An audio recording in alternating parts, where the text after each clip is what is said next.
When Alice Neel was 27 years old, she lost her daughter to diphtheria. When she was 30, her husband left her and took their second daughter to Paris. She would suffer a nervous breakdown, attempt suicide, and live with a drug-addicted sailor who took a knife and slashed 60 of her paintings.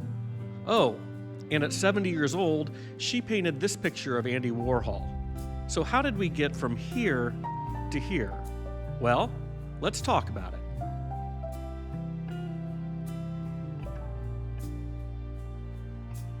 Art lovers! Today I am really excited to talk about one of my favorite artists, Alice Neel, an artist who would go from small-town Pennsylvania and become the queen of the art world in New York City. She would live to be 84 years old, and as I'm sure you gathered from the intro, her life wasn't always the easiest. But she would always do things her way. She attended the Philadelphia School of Design for Women at a time when Impressionism was king. But she embraced realism. And when she graduated, she married the upper-class Cuban painter Carlos Enriquez, moved to Havana, and lived in a mansion with 7 servants. But this isn't really the fairy tale ending you were looking for. Carlos was the guy who took their second daughter and moved to Paris. This sparked multiple suicide attempts and would ultimately land her in Philadelphia General Hospital. But even here, she painted. Confined to the suicide ward, she painted what she had access to. The hospital where she was now staying, and the doctors and patients she shared the space with. Neel's daughter-in-law, Jenny, said of this time, "Alice loved a wretch. She loved the wretch in the hero and the hero in the wretch. She saw that in all of us, I think." After a year, she would be released from the sanatorium, spend some time with family and friends, before returning to her adopted hometown of New York. Here she would soon face the Great Depression, and would make a living working for the Works Progress Administration.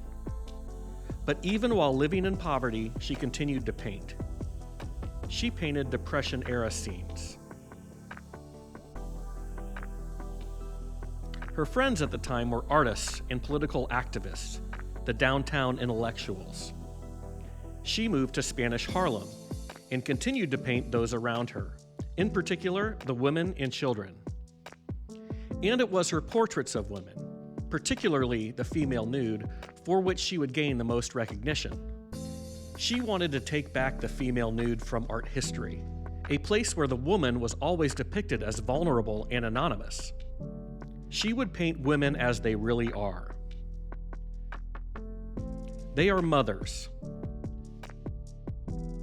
They are pregnant. They are activists. Alice Neel painted people, not portraits.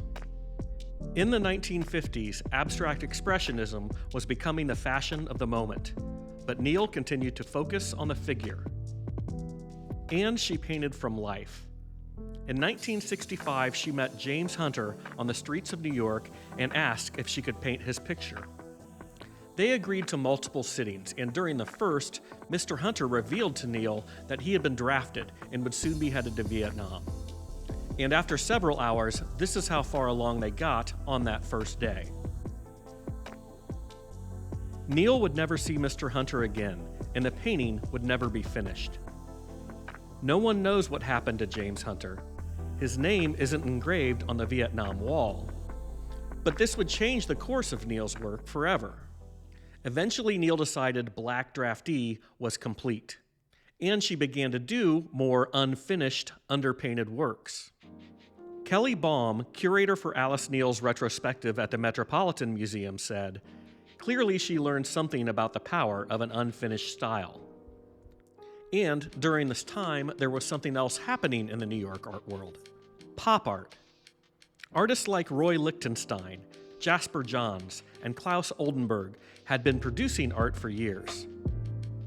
But there was another figure who was beginning to stand taller than the rest: Andy Warhol.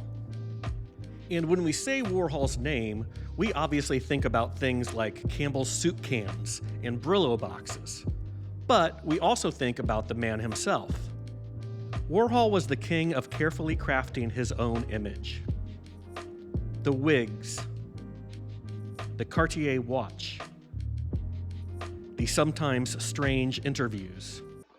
I hate to go to museums and see pictures on the wall because they look so important and they don't really mean anything. Essentially, his entire life was a choreographed performance. But Neel wasn't about to join this pop art movement. Just as she had rejected Impressionism in her youth and rejected abstract expressionism in her 40s and 50s, she wasn't about to change her style. She had for decades, however, remained a prominent and respected figure in the New York art world. And at 70 years old, she still ran in these circles. In fact, her painting of Kate Millay was featured on the cover of Time magazine in 1970. So when Alice asked Andy a couple of months later to sit for a painting, of course he accepted.